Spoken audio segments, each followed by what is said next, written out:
What's happening, everybody? Happy NFL Draft Day. I have been waiting for this day for quite some time because, quite frankly, I really missed the NFL. Thank God for the Bengals trading for Dexter Lawrence last week. It gave us something to talk about, some NFL action. And here we go, going into the first round of the NFL Draft. Today, I'm going to go through ESPN's mock draft of the first round, kind of give some thoughts there. I'm not going to pretend that I know who these people are going to pick. I am not in the know, and I do not really have hunches at all of what teams that I don't follow are going to do. So we'll leave it up to the experts and just kind of give our take on that.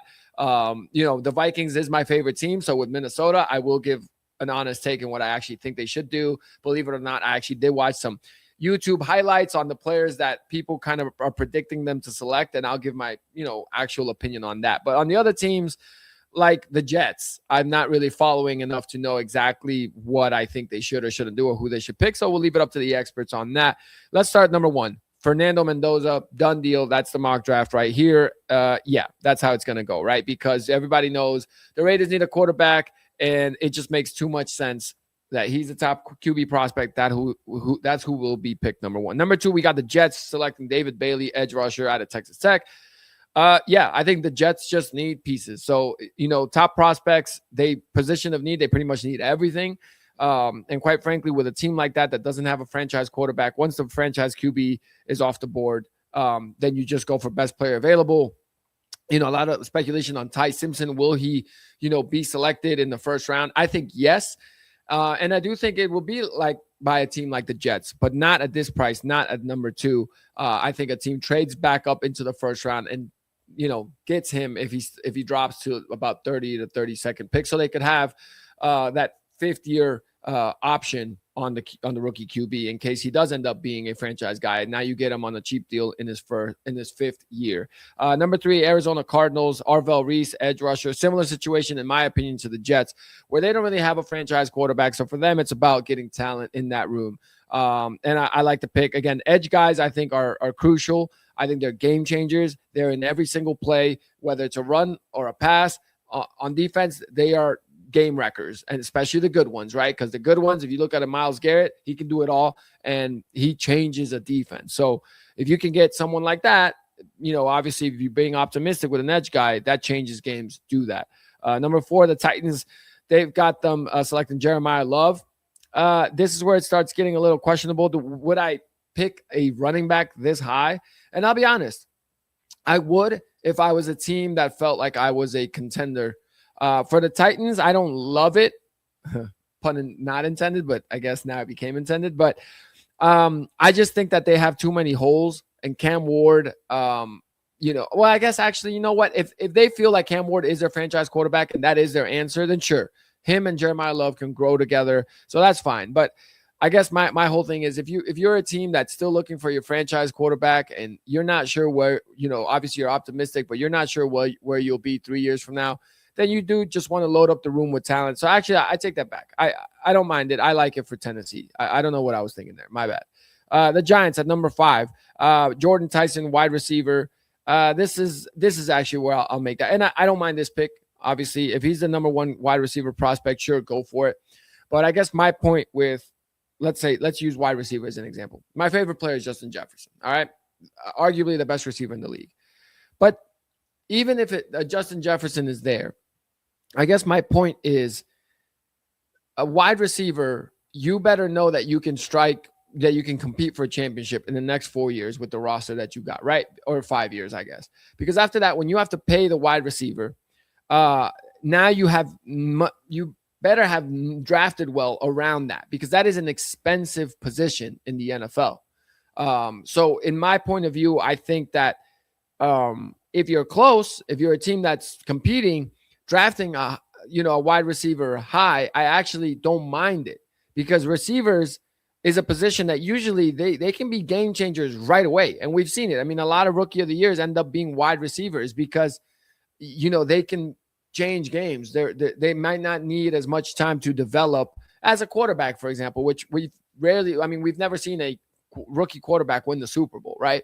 So that position takes time. With a receiver, it is more like they can affect and have an impact on the, ready to go roster.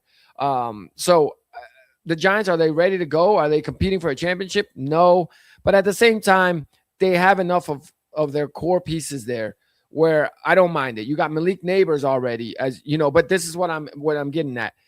5 years from now, let's say, and I know that's a long time, and they might be competing for a Super Bowl already next year, for example. But when you're going to have to pay Malik Neighbors, and then shortly after, you're going to have Jordan Tyson, who you're already kind of paying a good chunk as a number 5th pick in the draft. And then you're going to have to pay him, an extension if he's good and what you want him to be.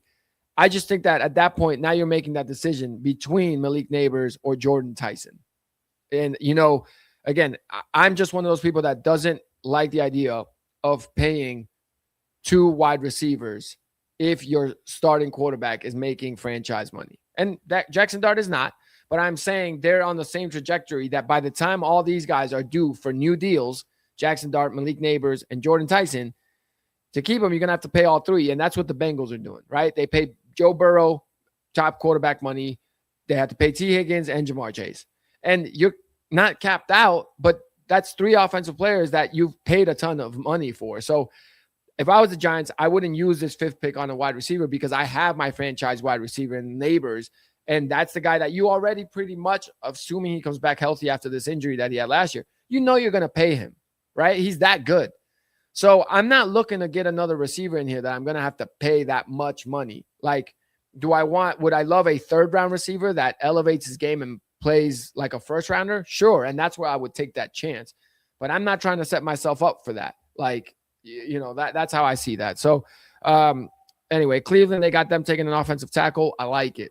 Look, you guys are a bad team. You need to build in the trenches and get all those pieces, secured. So then later, the last thing you do, you get your franchise quarterback, because I don't think it's Shador and it's not Deshaun Watson, right? So Washington, the Commanders, Sonny Styles, linebacker out of Ohio State. I love this because, like I said, the Commanders are an up-and-coming team. They got their franchise quarterback.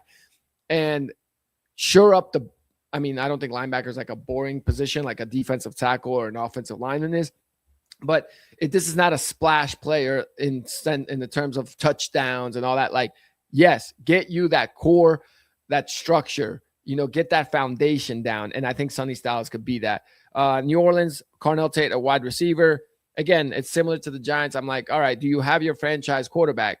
Is it Tyler Shuck? If it is, now you're pairing Carnell Tate and Chris Olave. It's fine. I know I'm thinking too far ahead, but that's just the type of thinker I am. We got the Chiefs here getting Ruben Bain Jr., an edge rusher out of Miami.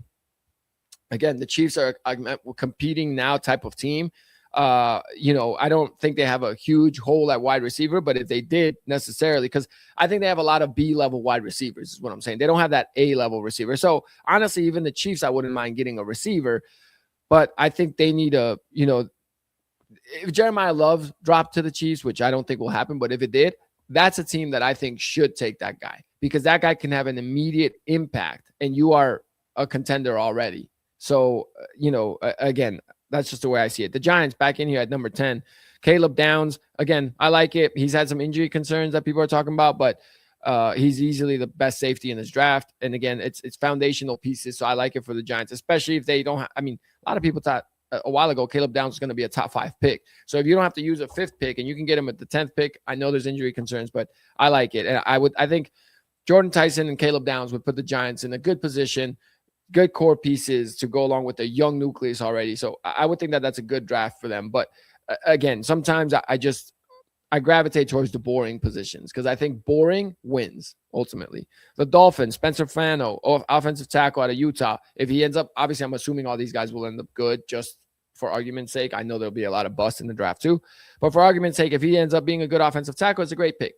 You don't have a franchise quarterback. Build in the trenches. There's not a franchise quarterback available to you without overpaying at 11. So take the tackle, secure that, and then, start building from there. I would think if the Dolphins selected Jeremiah Love, I would think that would be a mistake. Like, sure, maybe you're getting a hell of a player at 11 for sure, but what good is having a stud running back if you don't have a line? And that's kind of where my mind is at. Cowboys, Mansour Delaney, a cornerback, the best cornerback in this draft, apparently, out of LSU. Sure, they need help on the defense because their defense honestly has been bad. They don't really need their offense is always explosive. But this is where a team like that, they're paying Dak, they're paying CeeDee Lamb, and they're gonna have to pay obviously George Pickens. So you better hit on these draft picks, and that's fine. Get Monsu Delaney, but the Cowboys are known to be one of those teams that makes the splashy moves. And again, I get it; it's sexy and it's wild and it's awesome. And if Jeremiah Love dropped to the Cowboys, they would probably select him. And guess what? Their defense would still probably be ass. So that's where I respect sometimes it's not always about like in basketball, right? Like I was talking about in the last pocket. They're winning players. There are players that maybe can score 30 points a game and you're like, "Oh, damn, he's so great. He's awesome. Look at Jordan Poole." But then can he play defense? Is he in the right places? Does he know how to rotate? All those kind of questions where like that's winning. The Rams, Mekhi Lemon, wide receiver out of the USC. Look, again, the Rams are in a win now situation. So I like this pick for them. If Mekhi Lemon can come in and be a rookie wide receiver stud with, Puka Nacua and Devontae Adams, great. You got your wide receiver 3 and, he's on the cheap because you're already paying the other 2 wide receivers and you would hope that he evolves. So now next year when Devontae's do a paycheck and Puka wants his max deal, you choose one of them and then you got the other kid who's on a rookie deal. So I like it for the Rams. Baltimore Ravens, they got a guard out of Penn State. I'm going to butcher his name. Olave Vega Ayane. Don't know who that is. I'm just saying I'm looking at the position as a guard. It's a boring pick, but I like it, right? If he ends up being a good guard, you need someone there who can help protect Lamar Jackson. They lost Tyler Linderbaum in the offseason, so shore up the boring positions, right? Tampa Bay, number 15, Akeem Mesidor, edge rusher out of Miami. He's the other stud rusher out of Miami. Ruben Bain, and then you got Akeem Mesidor. Sure, I don't know too much about Tampa Bay. Baker Mayfield is he a franchise guy? Is he not? Last year he kind of had a down year, so we'll see. The New York Jets are back on the clock at 16. They got 3 first-round picks. Here, the ESPN predicts they'll get Omar Cooper Jr., the wide receiver out of Indiana. Sure, if you want to do that. But realistically, the way I see it is if you're going to try to take a chance on the quarterback, this would still be an overreach, in my opinion, to try to get is this their second pick? No, sorry, I'm mistaking them with the Giants. This is the Jets' second first-round pick. That's right. Okay, not third. I don't know what I was thinking. All right, with their second pick in the first round. Omar Cooper Jr., the wide receiver at Indiana. I like this receiver, by the way. I think he's a stud. But that is one of those things where, okay, well, if you're getting him, who's your franchise quarterback? You got to look for that. So again, I don't mind it. Load up, but you got to start searching for a franchise quarterback because you might have all these studs this year. But in my opinion, if you don't have the franchise quarterback and you guys can't, really win, not that it's a wasted year because I think these guys can grow and it's still early, but the young talent that you already do have is starting to get closer to their expensive date. And then that's where it's like, then you better hit on the draft pick. So it's tricky, right? Because your hope is these guys are really good. But if they're really good, you're not going to be able to get the first pick in the next year's draft. So how are you finding your franchise quarterback? If it's not through the draft, then you're going to have to pay that guy. And the more years you're wasting of young talent, either you're going to have to let young talent go or you're going to have to pay the young talent, and then you won't have that much money for the franchise quarterback. So, it's a push and pull. Detroit Lions, Kadeem Proctor, offensive tackle out of Alabama. I like it. Their offensive line wasn't as good last year. So, yes, get boring, get that pick. I would like this for Detroit. All right, Minnesota Vikings. I'll talk a little bit here. Dylan Thieneman, the safety out of Oregon. Truthfully, I don't really love this pick. If I'm the Vikings, I get it. You need a replacement for Harrison Smith. But I've heard that Thieneman isn't as great with man-to-man coverage. And obviously, if you're going to spend a first-round pick, you want the guy to not have weaknesses coming out of the draft like this, right?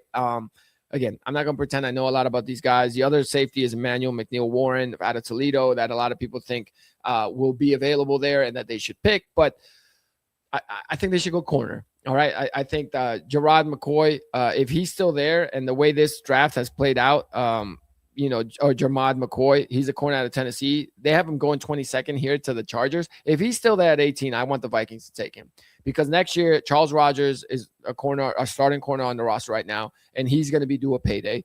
And you just need to start replacing that. Byron Murphy's already on a big payday. So if you want to have 2 solid corners next year after this season, Are you going to pay Charles Rogers, or are you going to plug and play a rookie from this year that you hope can become Charles Rogers or better by next year? That way you can have him on a cheap deal matched up with Byron Murphy, who's on an expensive deal as a corner. So I would love a corner here for them. That would be my pick if I was the Vikings.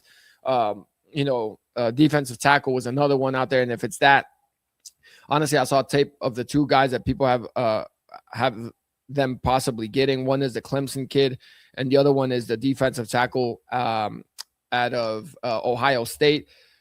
Again, I'm not going to pretend I'm a football expert or anything like this. So I don't really know much, but just from the tape that I was watching, I like the Ohio State kid, McDonald. He seems like a big body guy that can stop the run, and he's just bigger. Okay, he's lined up across from the center in most of his highlights. The kid out of Clemson kind of plays the edge a little bit, and the Vikings have Dallas Turner, and that was your first round pick 3 years ago. Now that's supposed to be the guy, and he had a good end to the season last year, but he's supposed to be your guy. And if he keeps improving in 2 seasons, you're gonna have to pay him. So so that's where I see that. Number 19 is the Panthers, Kenyon Sadiq, tight end out of Oregon. I like it. At this point in the draft, just get best players available. This is where I think teams make this 15 to 30. Again, I'm assuming that these guys are hits and good picks. This is where I think it gets good because you're able to get first round elite talent, franchise guys at their position that aren't as expensive as the number 1 or number 2 pick. So you save around the edges there. And also, like I said, it's draft capital wise, you're okay with taking a tight end. If he becomes your franchise tight end at 19, it looks like a steal, right? Now, if he's a flop, it's a terrible pick. But I like Kenyon Sadiq, best tight end coming out of the draft this year. So I would say that's a good pick. Now, the Cowboys with their second first round pick here, Keldrick Falk, edge rusher out of Auburn. You know what? I don't mind it. But that's where I was talking about earlier. In their first pick here, they had them taking the corner, Delaney out of LSU. I would rather take a better edge guy at 12 if they're still available. Then, so for example, Akeem Mesidor in this mock draft went 15 to Tampa Bay. So I would rather take him at 12. And then now at pick 20, you would take the corner because I think edge is a more important position. It's a more expensive position on the open market than the corner. So that's why I would do that. 21, Pittsburgh Steelers, Monroe Freeling, an offensive tackle to Georgia. Boring. I like boring. Like I said, there's nothing like having franchise tackles on the team. Okay. I would argue that's more important than having a franchise running back. So, and a running back is way more sexy to have on your team than an offensive tackle. But if you actually want to, talk about winning and winning players and winning positions, it's offensive tackle. All right. 22nd, we talked about it. Jermon McCoy, corner to Tennessee. That's who I want the Vikings to get. Philadelphia Eagles coming in at 23, offensive tackle to Clemson, Blake Miller. I mean, you've got your positional guys, Devontae Smith. We'll see what happens with A.J. Brown. Maybe he's traded today. So I don't mind that. Just get some tackle help. Jalen Hurts out there, protect him. Cleveland Browns back on the clock. Denzel Boston, wide receiver out of Washington. Load up on talent. If that's who's best available, get him. I like it. Chicago Bears at 25. Winning pick if this is who they get. Caleb Lomo, an offensive tackle out of Utah. You've got your franchise quarterback in Caleb Williams. So now you got to protect them, right? And if offensive tackle is an expensive position in the NFL. So if you can get a franchise offensive tackle this year in the draft, get that, right? Because now when you have to pay Caleb, there'll be 2 to 3 years that you don't have to worry about having to pay the offensive tackle. And that's what I think is important. 26, Buffalo Bills, Casey Concepcion, wide receiver at Texas A&M. I don't see it because they just traded for DJ Moore, right? They still got Shakir. So I think receiver is not a need for them like that. I would not do that if I was them. I would honestly just draft more, again, quote unquote, boring positions. I think that they should be looking at defense. Their defense wasn't, a top 5 defense in the league last year that you feared. So get more defensive help because your offense is going to be solid with just Josh Allen alone. That's why you're paying him that premium. You're paying the franchise quarterback because you're saying, hey, on offense, we're going to put our money to you. You help take care of everything around here. And I think it's on the team to help protect them with an offensive line. But a franchise quarterback, if they have time and talent, I'm saying for the most part, no matter what wide receiver you have out there, as long as they're average or above average, essentially I'm saying that's where you should be able to make up for not having a Justin Jefferson, but having a DJ Moore, right? So that's how I feel with that. Number 27, 49ers. have Emmanuel McNeil-Warren, that safety out of Toledo. Load up on talent. You got your foundation built, so keep doing that. Number 28 is the Cardinals back on the clock. Oh, well, there's a projected trade. So technically this is Houston's pick at 28. And here actually they're predicting that the Cardinals trade back into the 28 to get Ty Simpson. I like it. If that's what happens, I do like it. But we'll go with Houston apparently making this selection. And, if it's Houston, what are you doing with CJ Stroud? You're not probably picking Ty Simpson here, but, then just get him help. If you're still continuing on with CJ Stroud, you're not trading him. So get him help, get him more offensive line help, because that offensive line was not good last year. 29, we've got the Chiefs, Chris Johnson, cornerback out of San Diego State. So again, load up.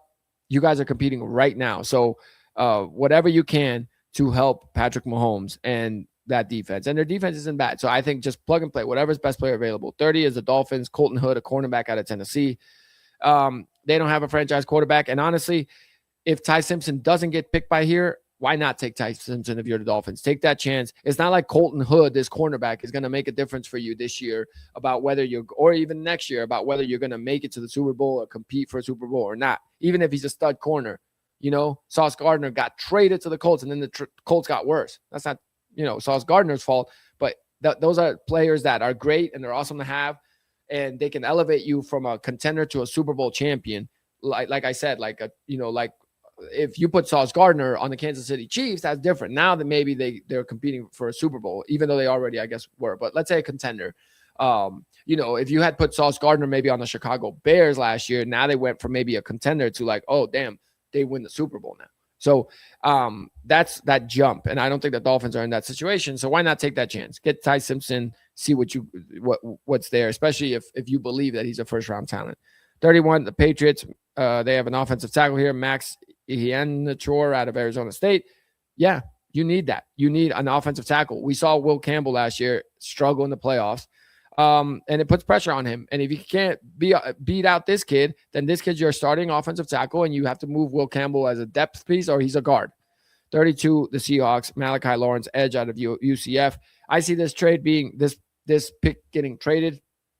They're the defending Super Bowl champion Seahawks. They have a great front office, right? So sure, can they load up with another edge rusher right here? Absolutely. But also, they can trade. They can make a trade, because what teams like the Seahawks have to start thinking about is our roster is about to start getting expensive, right? I mean, Darnold right now is on a manageable deal, right? But he's got 2 years left on that deal. Jackson Smith and Jigba, we just had to pay, our top wide receiver.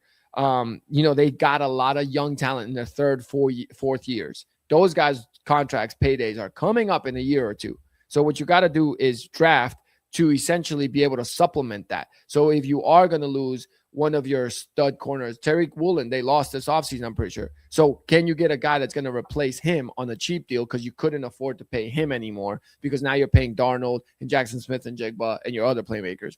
So that's, I think if the GM feels like he can trade out of this pick and get a 3rd round pick and a 7th round pick, so you get 2 more shots at finding that replacement when you don't have a dire need for that player right now. So that's when I would like it for a team like the Seahawks to trade out, because for them, Malachi Lawrence, they're already Super Bowl champs, right? So they already have a great roster. So is this kid going to come in and take them to the next level in his rookie year? Probably not. So maybe, but they already hit the next level. They're the Super Bowl champs, and it's not like they lost, or, they're already, people are going to have them as Super Bowl contenders this next year. And they're in a great situation, in my opinion, to just load up on cheap talent. And just the more you have, the merrier, because there you can see, all right, who is going to be, in prime position here where they can take over for the guy that we will have to pay, so that we can keep the other guys like Darnold and Smith and Jigba that we choose to pay. So that's the way I see it playing out. I'm super excited for the draft. There's some great basketball tonight as well. 3 games to look at. Let's take a look there real quick, and then I'll leave you guys. So today we have the Knicks at the Atlanta Hawks. That's the first game on the slate. Big game for the Knicks, because they had game 2 and they dropped it, and it's a 1-1 series. And if Atlanta gains momentum and goes up 2-1, all the pressure's on the Knicks for game 4, like insane amount. And I already talked about it in my pre-playoff podcast, where I said the Knicks are the playoff team with the most pressure, because they were on the doorstep of the finals and they fired their coach and kept pretty much the same roster. So to me, this is the biggest game of the year for the Knicks right here. And I expect them to to get it together. Okay. If they don't, that'll be surprising. But I think the Knicks, you know, they come out tonight and they send a message, in my opinion. Cleveland at Toronto. If Toronto's going to win a game, this would be it, because I just think they just have not been good at all in the series. Brandon Ingram has been terrible. Coaching was questionable in the first game. Second game, I thought it was much better. But, you know, if I was betting money, I'm betting Cleveland. This is starting to look like a sweep. But I picked this series in 5. I picked Cleveland in 5. So this will be the game that I give Toronto. But I just think they're putting, you know, they're counting a lot on Scotty Barnes and counting a lot on Brandon Ingram, who has shown the first 2 games that he is not to be relied upon. And honestly, they've been counting a lot, and they're going to have to rely more on Colin Murray-Boyles, their rookie. And he's showed up and played great, but he's still a rookie. He's limited. He's not a jump shooter. So tough spot for Toronto. But if there's a game they're going to get, I would say it's this one. And the last game tonight is Denver and Minnesota. Can't wait for this one. So 1-1 series. It could go either way. I'm not even going to make a prediction. I don't know how this game's going to go. I think this series is so up in the air. I guess you would say that I would pick Denver because I picked them to win the series in 6. But it's such a wild card. It's such a crazy series. We've seen these teams do this so many times. So I guess screw it. I'll make a prediction, but I'll pick Denver. But scary. I mean, it's not even scary. You know, it's almost one of those things where if Denver wins tonight, then I'm expecting Minnesota to win the next game. If Minnesota wins tonight, well, then I'm expecting Denver to win the next game. Like, I just feel like it's such a close series. But we will see how it goes. I'm very excited to watch that game. Jokic is my favorite player in the NBA to watch. So excited for that. Hope you guys enjoy the playoff games. We'll do a draft first round recap. I'll try to pop that up, put it up online by tomorrow. Yeah. Thanks for watching, guys. Talk to you on the next one.